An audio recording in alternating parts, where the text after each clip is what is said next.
Good morning, Aubrey. Good morning, Jessica. How are you? I'm wonderful. I had my coffee and I'm raring to go. That would be a good thing to say in speaking part one. Like That's a fun expression. it'd be fun. It'd be easy. In speaking part one, guys, just when they ask you that first question, just be like, by the way, I am so excited for this exam. I'm raring to go. Anyway, my hometown. I love that. It actually comes from a horse when a horse like rears up on two legs because it's so excited to like Oh, run. So yeah, you say yeah, a horse yeah. is rearing, but we use it for ourselves. If we're just really ready and excited, we'll say, I'm raring to go. That's awesome. That's awesome. Okay, guys. So we have, oh my gosh, we have so many tips for you today. We really just brainstormed the heck out of this question: how to be natural on the IELTS speaking test. So this is based on a listener question. This was actually asked on Spotify. Guys, if you're listening to us on Spotify, this is a great place to ask us a question. Jenny I or Jen I maybe recently posted this question for us. Aubrey, can you read that, please? Yes, she said, one of my biggest problems regarding IELTS speaking is sounding natural since I have learned a lot about grammar. Do you have any suggestion about that? I love this.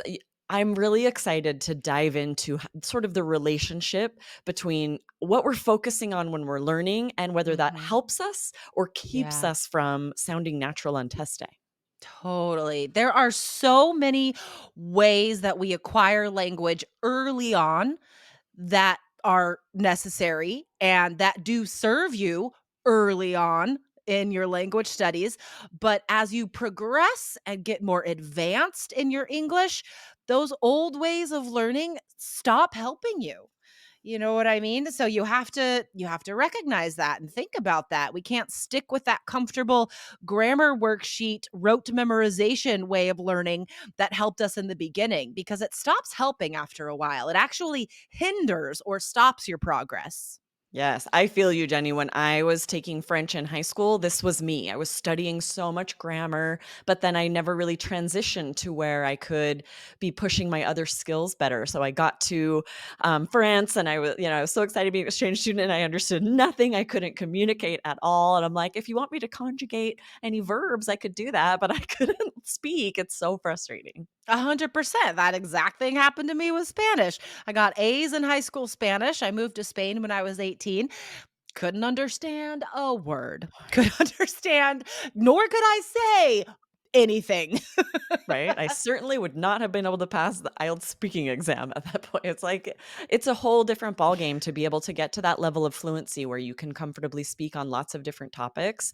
And that's where you, like you were saying, Jessica, you have to transition from, really studying grammar and a lot of the more specific things you're learning. And then as you get to that intermediate level, advanced level, when you're studying for IELTS, we have to switch it up. There's a lot that we have to do in order to be able to speak like a native, in order to speak naturally on the IELTS speaking exam.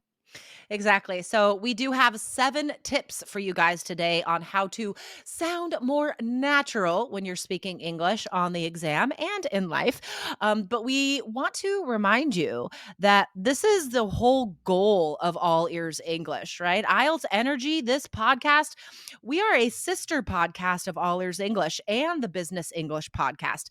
And we all have the same motto: connection, not perfection. And this exactly is what we're talking about, right? You want to connect with the examiner with the words you're using, sound natural, and not focus on perfection because that ruins fluency. Absolutely. We also want to share a recent episode over on the All Ears English podcast, 2092. Michelle and Lindsay did a really great one called I've Created a Monster. So good. This would be such a great phrase to use on IELTS if you're talking about a friend or someone that you've introduced to something and now it's all they do. And you say, oh, I've created a monster. There's so much great vocabulary and expressions over there. So make sure you're also following the All Ears English podcast. Definitely, definitely. And this 2092, I've created a monster. This is a perfect example of how listening to All Ears English will help you on IELTS. This vocabulary they're sharing is totally native, not from a textbook, and it would be perfect for speaking part one and part two. And there's communication strategies as well. Like in that episode, they talk about how we can use that vocabulary to tell stories to connect. And in part two, you have to tell a story. Ugh, it all comes together. Exactly, right? So make sure you're following both podcasts. And we're now going to dive in with 7 tips. That sounds like a lot. We'll keep them I know. pretty brief, but there are quite a few things. These are all about the fluency score. That's what we're focusing on today. Your fluency and coherence score for IELTS speaking is, with the student writing like I'm having a hard time sounding natural. Yeah. That's really the main score that would be affected by that. Exactly, exactly. And if you follow these tips to relax, to be more fluent, it will help all the other scores at the same time, right? Because none of these scores exist in a vacuum. So let's get into this. Tip number one. So, the main thing that ruins fluency usually is when students have too many ums and uhs, when they're hesitating, when they're silent, repeating themselves, using uhs and ums. That is the main thing that ruins fluency scores. So, what are two things we can do to improve just that? First of all, read out loud, right? To get that cadence, to get that feeling of naturally saying 2 to 3 sentences, several words without filling with Mhm. and, right? You have to break that habit if you have that in English. Native speakers can do that and do that, but on Mhm. the IELTS exam, it will lower this fluency score. Yep, 100%. And then also mimicking, listening to podcasts like this. Listen for 5 to 10 seconds, pause, repeat out loud. You can do this with movies, TV shows, videos, even just little Instagram videos. You could watch it and repeat out loud. But mimicking, guys, that is one of the best ways to improve your fluency, to increase your confidence. It's just practicing sounding fluent. That's all it is.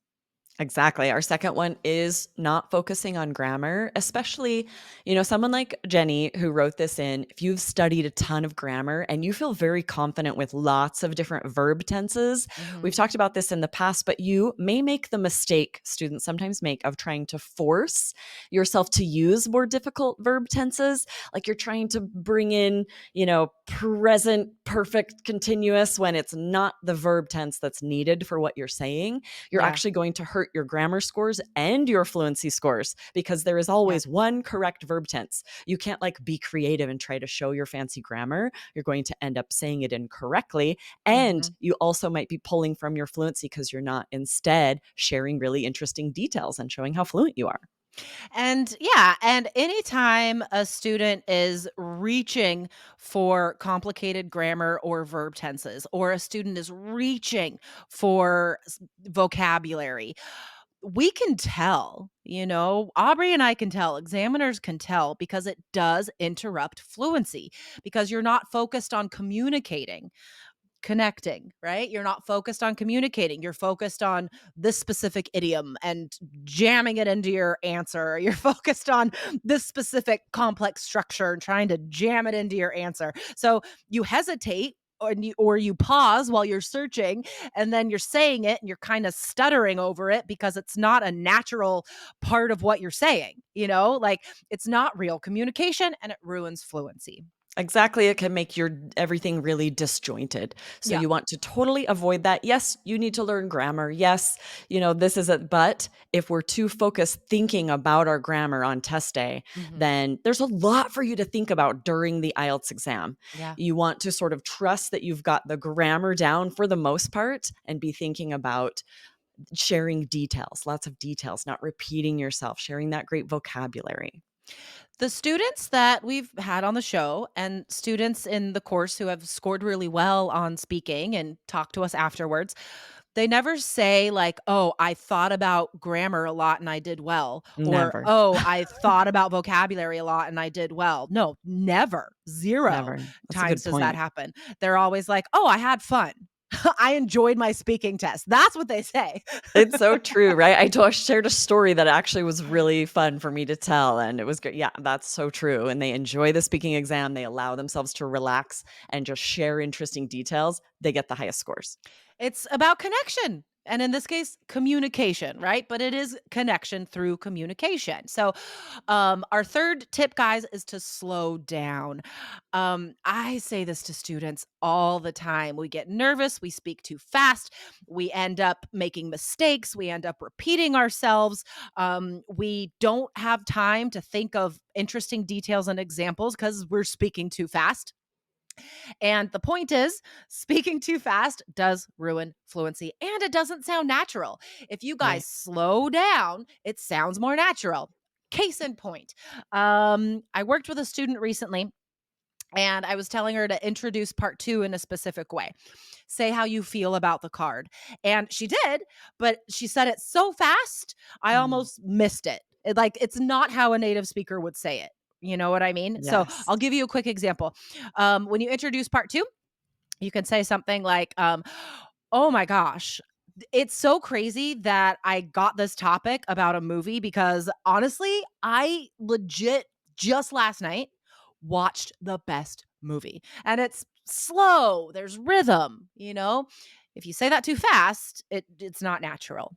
Yes, exactly. I feel like I also say this to students so often, and I think they're often surprised when I let them know that speaking very fast doesn't boost your score in any way. Examiners are Totally, not right? giving you bonus points for speaking very quickly. Mm-mm. That doesn't prove fluency, and it almost always leads to monotone because you can't vary your tone. You can't emphasize certain words when you're speaking so quickly that you just there's no room to do that, right? So like you said, Jessica, it ends up just lowering scores. All right. So here is a major tip for speaking part one, guys, to increase fluency.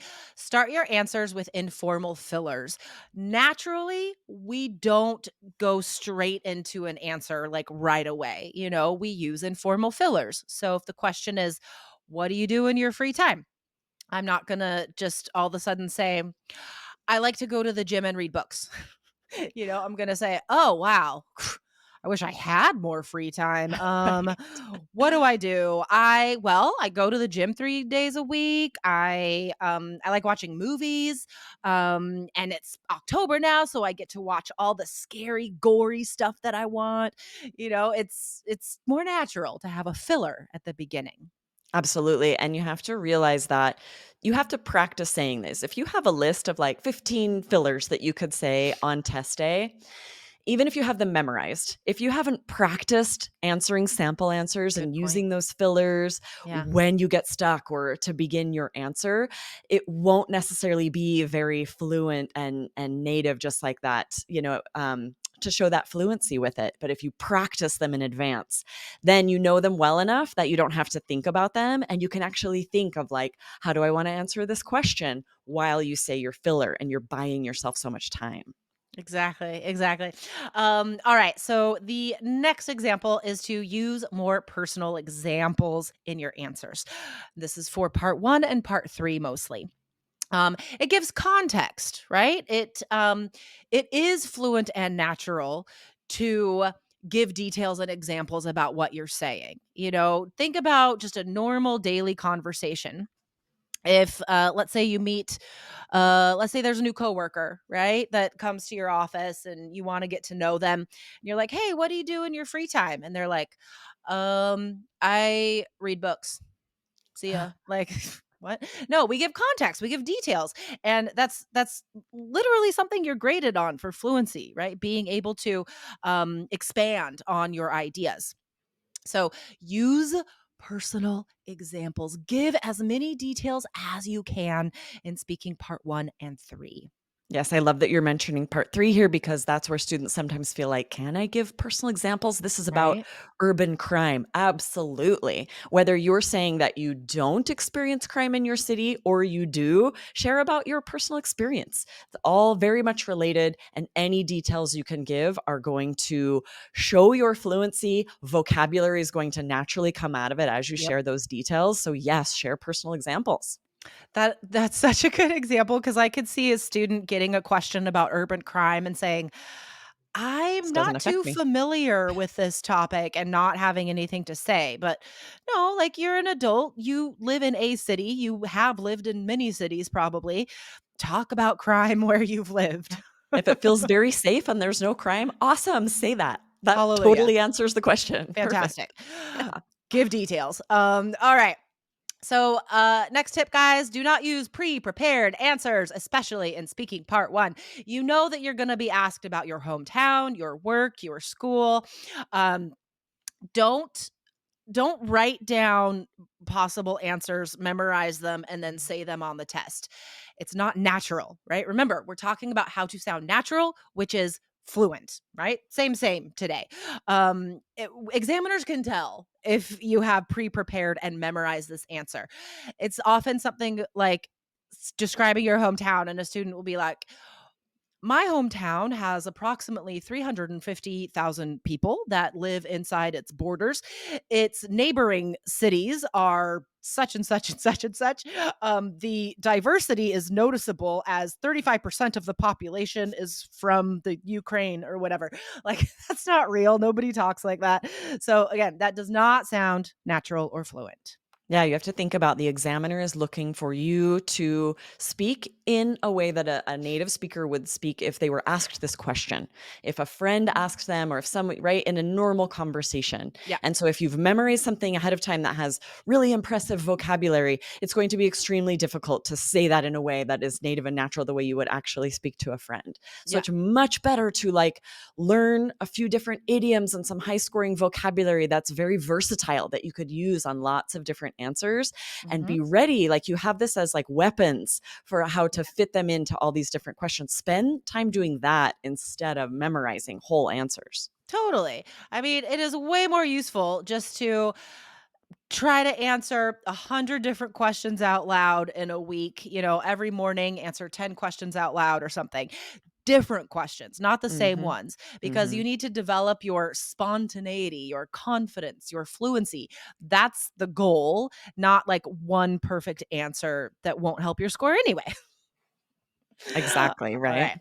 So, what's the Okay, so last this way? last one, yes, this is we highly recommend that you introduce part 2 in an interesting way. It's very tempting for students to always start it with, I am now going to talk about blank, or maybe reading the task card, like just restating what the topic is. Yeah. There are so many better, more interesting ways that will engage the examiner right away. You'll have a chance to use interesting intonation for that pronunciation score and show your fluency. I love when students say something like, I cannot wait to tell you about, and then my friend, or the thing I just bought, whatever Yeah. they've been asked to describe. It like gets me excited. They're clearly excited. Mhm. And just try and say that in a monotone. It's very difficult. Right? Totally. It's going to help push you to use interesting intonation. Yeah. Just be honest. Say the first thought that came to your head when you saw the topic card, like, honestly, when I saw this card, I panicked. I was freaked out because I really don't want to describe a museum, but okay, I have to. So here we go. Exactly, right, and, yeah, the example I gave, you're like, "I cannot wait to say," that would be really strange if you end up talking about urban crime or something, I don't know, something that you should not really be excited about. So, yeah, that's a good point. What's first pops into your head when you see it, right? Share that with the examiner.